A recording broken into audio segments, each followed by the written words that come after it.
Dans la première vidéo de mon challenge d'hydratation, je t'ai expliqué que j'avais deux types de routines que j'appliquais durant le mois de ce challenge.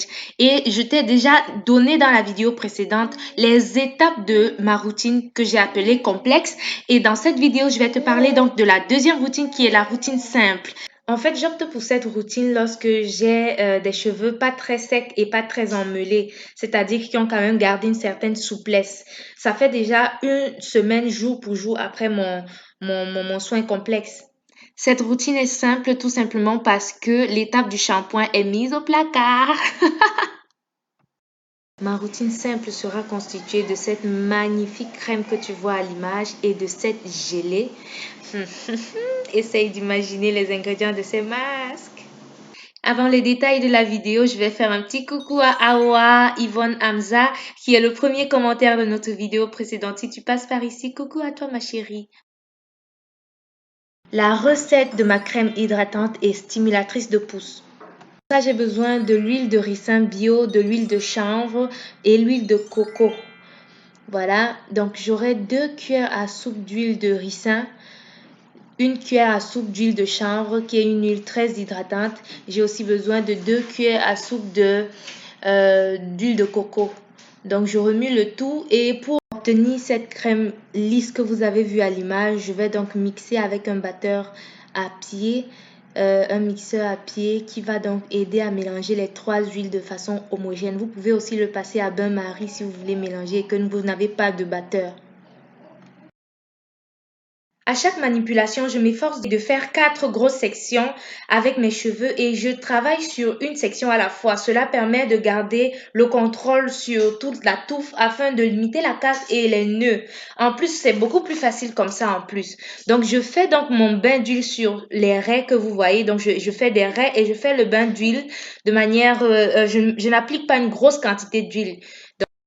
Une fois que j'ai fini d'appliquer raie par raie sur la section, je vais donc mettre ma main en dessous pour pouvoir répartir équitablement l'huile que j'ai appliquée sur le cuir chevelu. Donc, je vais faire un massage circulaire avec la pulpe de mes doigts pendant juste quelques minutes, quelques secondes même.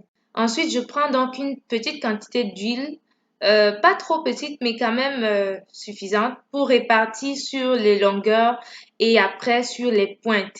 Donc, je vais donc tenir mes mains comme si je voulais prier, voilà. Et je vais donc appliquer mèche par mèche. Il faut que chaque mèche reçoive une quantité d'huile suffisante. Donc, je masse et je masse. Quand j'ai donc fini de faire le bain d'huile, je peux maintenant tenir les cheveux avant de laisser poser le masque parce que c'est un masque que je viens d'appliquer et il faut le couvrir comme vous connaissez avant justement de le rincer. Mais avant de le faire, je vais d'abord tenir mes cheveux parce que du rinçage, je ne veux pas que mes cheveux se mêlent. Donc, je vais rincer mes cheveux avec les twists moyens.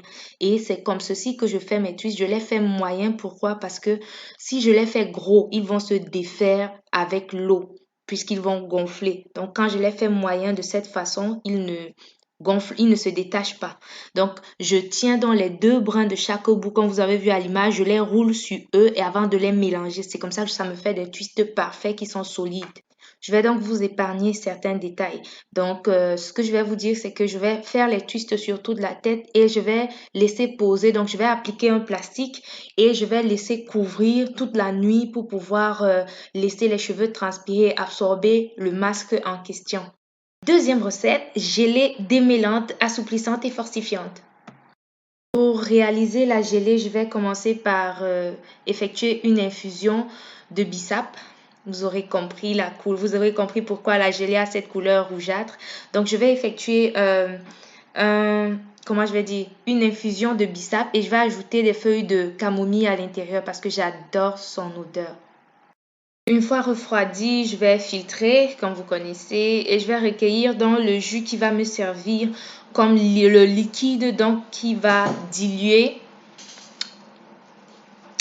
ma fécule de pomme de terre. Voilà, donc c'est avec la fécule de pomme de terre que je vais faire donc la gelée. Donc je commence, les étapes en fait que je fais ici ne sont pas au hasard. Si vous avez la fécule de pomme de terre, ou si vous en trouvez, il faut absolument faire exactement comme moi, c'est-à-dire rajouter doucement, doucement, petit à petit l'infusion et remuer parce que ça durcit. Donc, il faut remuer vigoureusement justement pour ne pas avoir de grumeaux. C'est très important cette technique-ci parce que j'ai raté cette recette au moins 3 fois avant de la réussir. Donc, je vais donc mettre une petite quantité de cette infusion au feu là et je viens donc ajouter, vous voyez, elle prend, ça devient rapidement, ça se transforme rapidement en gel. Donc, il faut toujours tourner, il faut remuer continuellement, j'éteins même le feu parce que justement, je me rends compte que trop de feu en fait rend la gelée pâteuse et ça crée des grumeaux terribles. Donc justement, pour que ça réussisse, il faut donc incorporer l'infusion et la pâte en fait, le mélange de la fécule et de l'infusion petit à petit, petit à petit. Et comme je ne veux pas que ma gelée soit trop lourde, parce qu'à la fin, quand ça se refroidit, ça s'alourdit encore plus.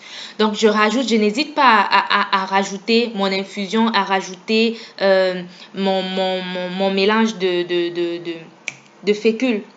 Vous voyez un peu. Donc, ça me crée donc ce parfait mélange assez homogène. Et si je vois qu'il est lourd, je peux rajouter encore l'infusion. Donc, c'est comme ça que je fais ça et je remue continuellement. Voilà, à la fin, j'obtiens donc cette gelée qui est assez légère, genre comme du gel, comme vous comprenez là, c'est vraiment du gel. Et je vais donc transvaser avant d'ajouter donc les ingrédients finaux pour pouvoir passer à l'application. Cette texture est parfaite justement pour démêler les cheveux, pour assouplir les cheveux. Donc vous voyez, elle n'est pas trop lourde, pas trop légère, elle est juste au milieu. Donc je vais donc rajouter de l'huile de vitamine E. Je vais rajouter un équivalent de 5 gouttes, voilà, d'huile de vitamine E. Je vais rajouter de la glycérine végétale pour pouvoir apporter ce côté encore plus hydratant. Je rajoute de l'huile d'olive. Si vous avez une autre huile, vous pouvez en rajouter. Donc voilà, je vais remuer le tout. Vous pouvez donc à votre tour soit refaire la même recette, soit prendre ça comme une base. Donc, faire la même chose et peut-être rajouter des ingrédients que vos cheveux aiment, tels que le miel, tels que le gel, un autre gel de gombo, d'aloe vera, comme vous voulez.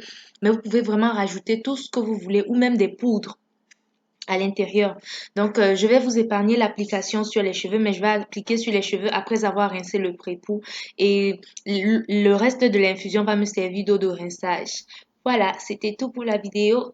Rendez-vous pour la prochaine vidéo. Kiss! N'oublie pas de t'abonner et activer la cloche de notification pour recevoir les prochaines vidéos du challenge. On est ensemble.